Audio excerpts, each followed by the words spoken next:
ഉച്ചക്കത്തെ ഡ്യൂട്ടി കാര്യങ്ങളൊക്കെ കഴിഞ്ഞിട്ട് ജസ്റ്റ് ഒന്ന് ഉറങ്ങാമെന്ന് വിചാരിച്ചതാ. അപ്പത്തിന് മാഡം വിളിച്ച് അക്കൗണ്ടിലേക്ക് പൈസ ഇട്ടിക്കണ്, അതെടുത്തിട്ട് ഖയ്യാത്തിൻ്റെ അടുത്ത് പോയിട്ട് ഡ്രസ്സ് അടുപ്പിക്കണം എന്നുള്ളത്. അങ്ങനെ ആ പരിപാടിയൊക്കെ കഴിഞ്ഞ് നേരെ തിരിച്ച് വീട്ടിലെത്തിയിട്ട് മാഡത്തിൻ്റെ അടുത്ത് അടുത്ത പണി ഡോക്ടറെ കാണിക്കണം. ആ പരിപാടിയൊക്കെ കഴിഞ്ഞപ്പോഴത്തേനും ഒരുപാട് ലേറ്റായി. മാഡം വീട്ടിലേക്കുള്ള ആ സാധനങ്ങളൊക്കെ മേടിച്ചിട്ട് നേരെ വീട്ടിലേക്ക് വിട്ട് അതിനുശേഷം നമ്മൾ വീട്ടിൽ വരുമ്പോഴത്തേനും നോമ്പറക്കാനുള്ള സമയമൊക്കെ അയക്കണേ. ലൈനിൽ നിന്നും നമുക്ക് സാധനം കിട്ടിയില്ല. തിരിച്ച് വീട്ടിൽ പോകണ വഴിക്കാനെ നമുക്ക് നോമ്പറക്കുള്ള ഐറ്റംസൊക്കെ കിട്ടും ചെയ്ത്. വീട്ടിലേക്ക് എത്തുന്നതിൻ്റെ മുന്നേ തന്നെ മാഡത്തിൻ്റെ വിളി അത്താറെ പോയിട്ട് സാധനം മേടിക്കണം എന്നുള്ളത്. എല്ലാ കടകളും അടച്ചിക്കുക, എന്നാൽ അത്താറാണെങ്കിലും നമുക്ക് വേണ്ടി തുറന്നിരിക്കുന്നുണ്ടായിരുന്നു. അവിടുന്ന് സാധനം മേടിച്ചിട്ട് തിരിച്ചു പോകണ വഴിക്ക് നമ്മൾ നേരെ വില്ലേജ് ടിവിക്ക് വിട്ട് തലവേദനൻ്റെ ഒരു മരുന്ന് എന്ന് പറഞ്ഞ സമാവർ അതും കുടിച്ചിട്ട് പോകണ വഴിക്ക് പെങ്ങളൊരു മെസ്സേജ്.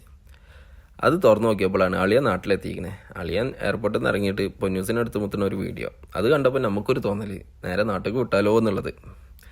അതൊക്കെ കഴിഞ്ഞ് അവസാനം നമ്മൾ മാഡത്തിൻ്റെ വീട്ടിലെത്തിയപ്പോൾ കുട്ടികൾ ഗിർഗിയാനും വേണ്ടി ഇങ്ങനെ നടക്കുന്നുണ്ട്. അത് കണ്ടപ്പോൾ നാട്ടിലത്തെ ഒരു സക്കത്തിൻ്റെ ഒരു കാഴ്ച.